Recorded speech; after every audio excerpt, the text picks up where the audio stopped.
And if you are aware and you accept the wholeness of life, then you're in love with life and you're not in judgment. Everything is about not being in judgment. Why? Because the infinite, God, spirit, universal intelligence, divine mind, doesn't judge. It's only the human mind that judges. The divine can't judge because the divine is infinite, and the infinite has nothing to compare itself against other than itself. Therefore, it could not judge. It does not judge. And what do all the great texts say? God is love. If God is love, infinite is love, there is no judgment. So we talk about that here at Agape all the time. I believe that everything begins and ends with self-love, because from self-love comes love of others and comes love of life. And so we basically base our teachings off of The Science of Mind by Ernest Holmes. I bring a little bit of Christianity. I bring a lot of Zen Buddhism into it. I bring in some Hinduism. I bring in some science, some psychology. I believe that there's wisdom in everything. And what I look for is the practical aspects of living. So with that, before we get into today's message, let's take a moment and get ourselves centered. So if you would, kindly bring yourself to a comfortable, seated, upright position. And now close your eyes and bring your awareness to your breath. All focus on breathing in and breathing out. Breathing in and breathing out. And breathing in and breathing out. Now, knowing that the breath is all that there is, are you willing to let go of any and all preconceived ideas? Are you willing to open yourself to a more expansive way of living and being and experiencing life? Are you willing to live with your heart open, no longer feeling necessary to close the heart, denying yourself the ability to feel? Are you willing to embrace that you have a body, you have a mind, you have senses, you have feelings, and that your purpose in life is to experience as much of life as you can imagine? Are you willing to embrace the idea that when you imagine something and you form an image of it in your mind and you create feelings surrounding that image, that there is a power that surrounds you, that is a part of you, that creates that experience in your life? The image and feelings are the same as the farmer planting a seed in the soil. The seed is the image with the feelings. The soil is the law, the power that exists all around you. And when you hold that image with feeling, and you don't dig it up by complaining or wondering where it is, you now will demonstrate a new life experience. You are the creator. And so let this idea of the creative process settle deep within you, and realize that going forward, you only speak things that are in alignment with what you choose to feel, choose to experience, who you choose to be. Allow that to unfold. And now gently start to bring your awareness back to this time, to this place, to this day. And when you're ready, open your eyes, put a smile on your face, and welcome back. Well, today I'm going to continue my talk series on the Eightfold Path. As you remember, we started off this series by right knowing what is. And then the next one is what? Right intention. And today we're moving into right speech. And that's speaking from understanding the power within you. The Buddha said, speak only the speech that neither torments self nor does harm to others. Such speak is truly well spoken. In other words, he says, speak expansively. Do not speak limiting thoughts. Do not speak harm to others. Always speak moving forward. You see, right speech is a spiritual practice. It's a discipline. It's a mirror that reflects your consciousness back to you. Think about that. Your speech is reflecting back to you what your consciousness is. So let's take a look at this. Let's explore deeper. Right speech, it's not about politeness. It's a spiritual practice and a discipline. It's something we do on a daily basis. Our words shape our energy. In other words, our words are spells. They're an energy, an atmosphere. That atmosphere creates our experience.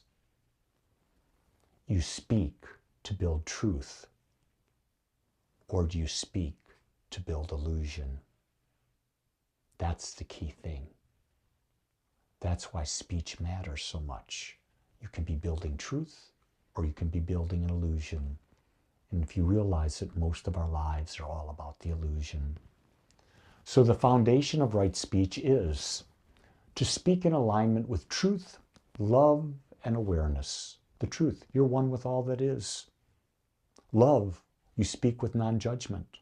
Awareness, you realize that you are part of the infinite and you are loving. And so that awareness allows you to be the person who speaks in alignment. You avoid false speech. What does that mean? Lying or intentionally deceiving.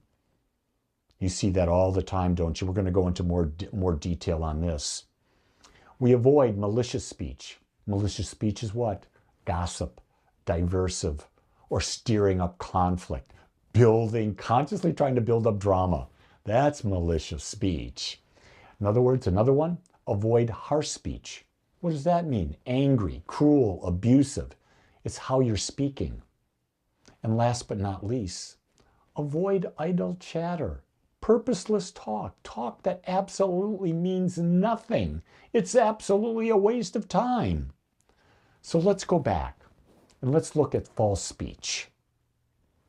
False speech is the ego's defense. Why does the ego build that defense? Because it's born out of fear. Each lie that we tell through false speech fractures our integrity and says the truth isn't enough, leaving us disconnected and unwhole. Really examine it. Any lie you tell, you're saying to the universe, you're saying to life itself, that who I am and the truth that I want to speak is not good enough. I'm not worthy enough. Therefore, I need to lie, either to hide myself from something or supposedly that I can fit in with something. I can be a part of something. I'm sorry. Lying just isn't worth it. In fact, this is something that when I brought up my sons, I was brutally honest about that. Being honest was one of the most important things. And yet, you know as well as I do, teenagers lie all the time. And that was something that we had to work on. So let's go on and look at malicious speech. Malicious speech is poison disguised as conversation. It may feel powerful in a moment, but it creates division. It doesn't create connection in any way, shape, or form. Malicious speech is gossip. Think about the fact that psychology says that 90% of all speech is gossip or complaining. Really? And why do we do that? I'll tell you. My perception is because we've been conditioned to do that. And everyone else around us is doing it. But what does it do? It creates separation. It doesn't create connection. It certainly doesn't create love. So why would you continue with that? If your purpose in life is to live a love-filled life, then malicious speech, gossip, and all that does not fit. And so we have a decision to make. Whether do we continue or do we resolve ourselves to be different? Harsh speech is speech that's angry, it's insulting, or cruel. It has an intention to hurt, shame, or provoke others. Harsh speech creates conflict.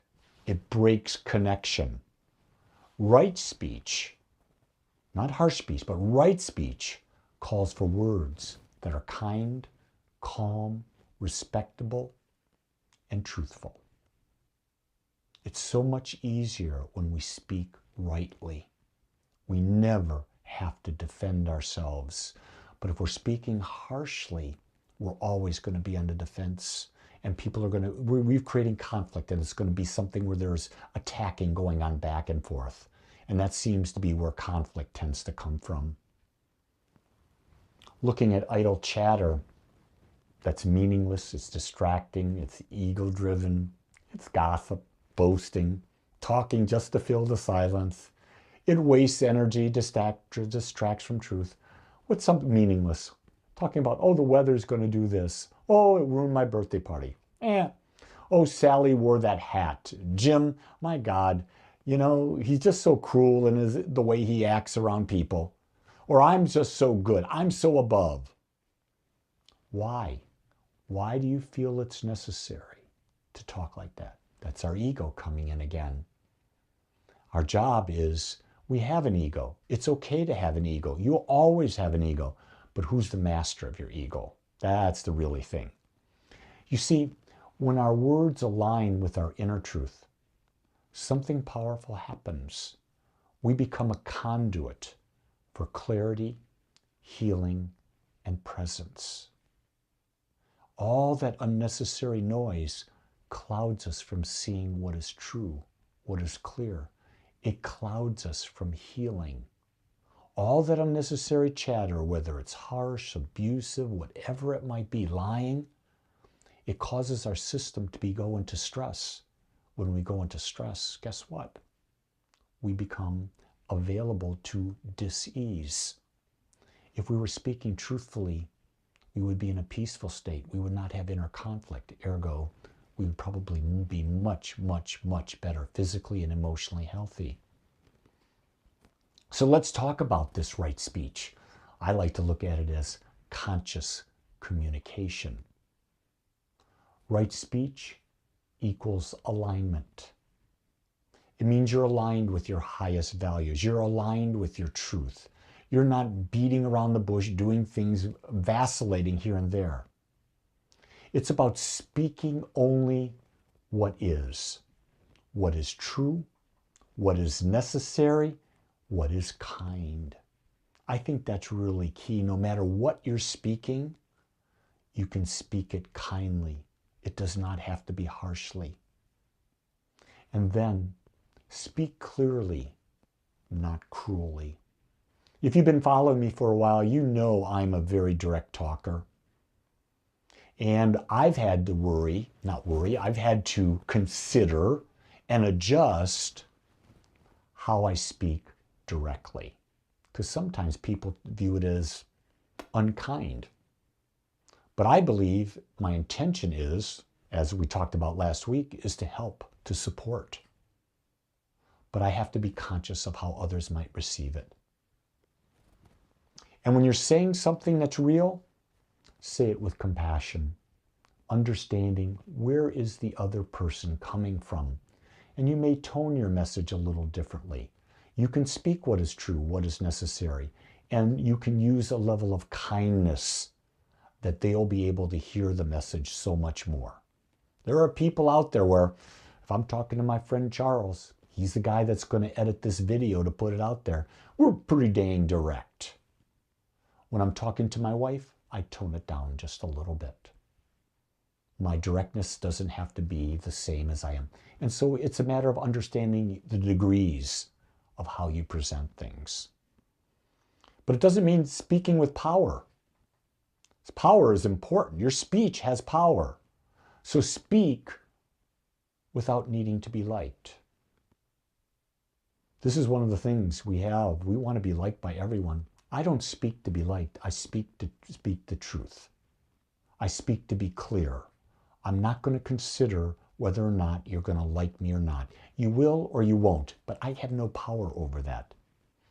Speak without needing to be right. Anytime you're seeking to be right all the time, you're shutting down the possibility of seeing it differently. That was the key thing that was very prevalent in Ted Lasso. When Ted was talking with Rupert, Rupert just assumed he was right, that he could beat anyone. But he wasn't open, he wasn't curious. Ergo, he lost the dart match. Don't be right, be open, be curious. Speak without needing to cause harm.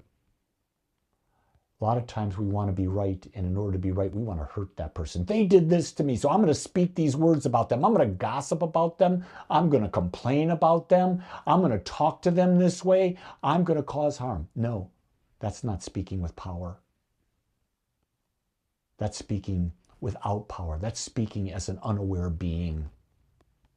You see, when you're aware, you understand that your words can heal or destroy. They can heal you or destroy you. They can help support someone else healing, or they can help support them destroying themselves further. I always like to choose clarity over comfort.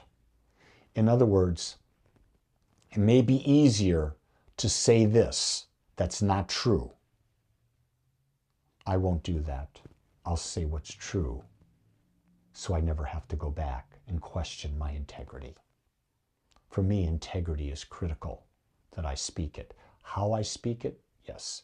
Sometimes I find that I ask the question, is it even necessary to speak? That's a great question. Many times my wife or someone close to me says something, I may have an opinion that disagrees, and I'll say, I don't need to have an opinion here. Oh, wait a second. I don't need to speak that opinion here. You see, you start to realize the more you do this is that your inner speech is your self-talk. So then we start asking the question, if we understand that, how do you speak to yourself? When you speak to how you speak to yourself, guess what? That's how you're going to speak to others, isn't it? Because you will never speak any differently than how you speak to yourself to someone else. So it's a great question. What is your self-talk? You got to watch phrases like, I'm not good enough. That was stupid. Or you become the story you repeat. That happens all the time. Stop saying you're not good enough. You're unique. You are unique. And that's good enough. That wasn't stupid. That was a learning experience. And whatever story you're telling, realize you become the story. So tell good stories about yourself. Don't embellish them. Don't make them more than they are.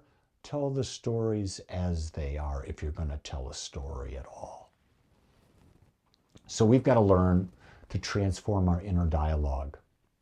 And that involves speak to yourself with truth and with love. Be kind as you speak to yourself. Encourage. Don't coddle. Examples of this. I am enough. I am growing. I choose clarity. These are 3 beautiful affirmations that you can use this week. I am enough. I'm growing. I choose clarity. Think how they feed on each other. The first thing is you're saying you're enough. That means you're loving yourself. The second is, I'm growing. Well, of course you are. You're becoming more aware. That's the nature of life, to become more aware. You're growing. And then I choose clarity. Why? Because clarity allows you to see that you're growing and what the next step would be. So it's an interactive process between these three affirmations. So this week, practice them. So let's go even further into what is your daily practice of right speech this week. Number one, pause before speaking. It's always good to pause before you say something. Speak from presence. Speak from awareness.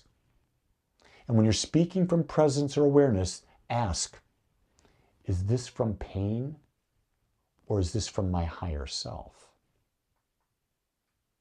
Always do this.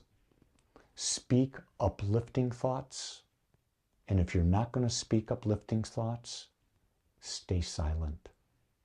In this respect, silence is golden. Practical tools.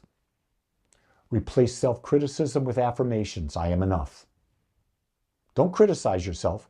Affirm the opposite. Practice deep listening. Listening, hearing with intention. What is that person's intention here? Is it just to get the message across? Or is it to be harmful? And then you can choose whether you want to listen even anymore. Own and correct your speech when you slip, and you will. We all slip and we all don't speak rightly all the time. It's okay. You're not here to be perfect, trust me.